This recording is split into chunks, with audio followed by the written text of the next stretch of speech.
All right, sports fans, how's everybody out there doing?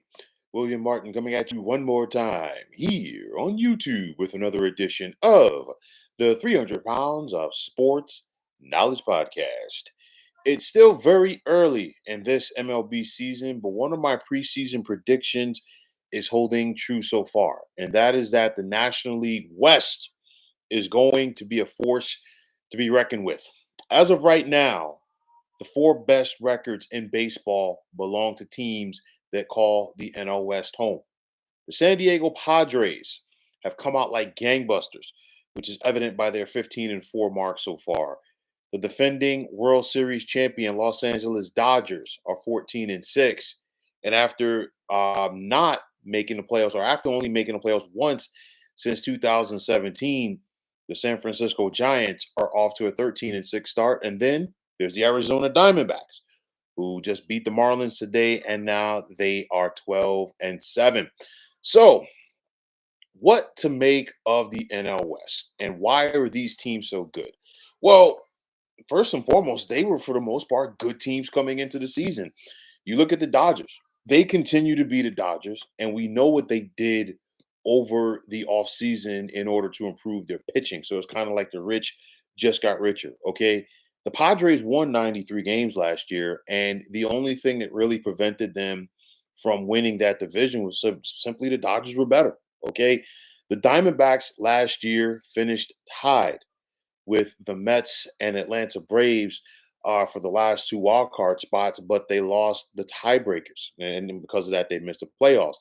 And the San Francisco Giants are showing signs of life under new president of baseball operations, Buster Posey.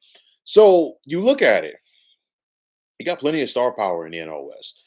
Shohei with the Dodgers is just one of their many stars. You think about Manny Machado and Fernando Tatis in San Diego, and it also is helping the Padres that Tatis is healthy this year. The Giants have always had pitching, but now a guy like Willie Adames, who they picked up in free agency, is helping their lineup. And of course, Arizona already had a good team, and they just added to their rotation over the winter by bringing in Corbin Burns. So you look at this, and you've got four real talented teams. In the case of the Giants, I said the Giants would be improved this year. I said the Giants would be in the mix for a wild card because you have a baseball guy running their front office for the first time in a long time. That's Buster Posey. And like I said before, Buster Posey knows what it takes to win in a Giants uniform. He was a part of three World Series champions there. And I think one of his first big moves was re-signing Matt Chapman, and then of course bringing in Willie Adames. And of course, the Giants have tried in recent years to get free agents to come play for them in Frisco, and getting Willie Adames to come there. I don't think that you can really talk about how big that was for that organization. So Posey's all about the culture with the Giants, and I think that's having an impact. The Padres were already a good team. The Diamondbacks were already a good team, and of course, the Dodgers. So you look at it because the battle's going to be on to win this division because more than likely, who wins this division gets a first round bye, and of course, you want to avoid the wild card round if need be. Albeit, we've seen a couple of teams sneak into the postseason, if you will, as that last wild card and make deep runs. Both the Phillies and Diamondbacks in recent years were the last seed in the postseason, and they got all the way to the World Series. And then, of course, you saw this the Mets get that last seed in the NL last year and get to the LCS. But nonetheless, the pressure to me, I think, is going to be on the other two divisions, the Central and the East. Why? Because not to say that you don't have good teams there, because you really do, but it might be a one trick pony, if you will, where you might have to win your division in order to just make the playoffs. NL East is no slouches. You got the Phillies, you got the Mets. I expect the Braves at some point to turn things around. Okay, they put themselves in a bad hole. They're going to be fighting an uphill battle. The Cubs are really improved. You can never count out the Brewers in the Central either. But nonetheless, I think that the National League West is going to push it to the limits to try to become the first team in MLB history to send four teams to the postseason. Will it happen? Don't know because there's still plenty of baseball ahead of us for this season. But at the end of the day, it just with that all that I said, it makes the games within your division that much more important because you only play each team in your division 13 times because they've changed things in recent years. Not a fan of it. In regards to everybody playing everybody, I personally would love to see more divisional games, but again, I don't have a seat at the table for these decisions. But so far, the Padres are 3-0 against the West. The Dodgers are 3-0 against the West. And of course, both of these teams are beating up on the Colorado Rockies. And of course, the lowly Rockies, they're 3-15, and they are well on their way to losing 100 games for the third consecutive year. And it's a big possibility that it happens. A, because the Rockies aren't good. And then B, everybody in this division is going to take their turns beating up on them. But for me, it's one of those where I think the NL West has what it takes to keep this up.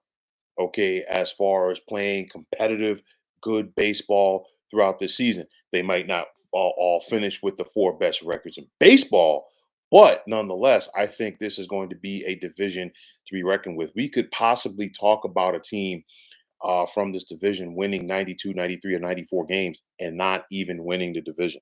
That's how good it is. And of course, I just think the Dodgers will stretch themselves from the rest of the pack in order to win this division once again. Going to make it very interesting because if the Giants are contenders around the trade deadline, I do expect Posey to be aggressive in order to go out there and make a move. The Dodgers are always going to try to make moves. The Padres, I think they'll make a move. And of course, you cannot write off the Arizona Diamondbacks as well. But nonetheless, they're going to be able to keep this up as a division. You've got four good teams. All of them have good pitching staffs. All of them can hit. And these are four of the best teams in baseball.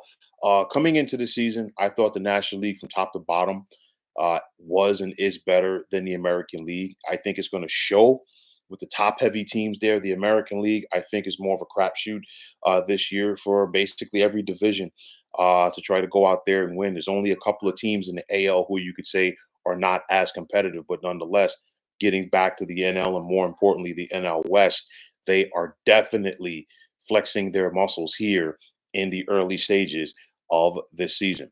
But folks, that's going to wrap it up. And as always, I want to take this time out to thank each and every one of you for checking out the 300 Pounds of Sports Knowledge podcast here on YouTube. And if you like what you saw and heard, please feel free to hit that like button as well as subscribing to this channel. Guarantee you, always greatly appreciated. If you're on the X, formerly known as Twitter, you're more than welcome to check me out at 300 Pounds of Sports.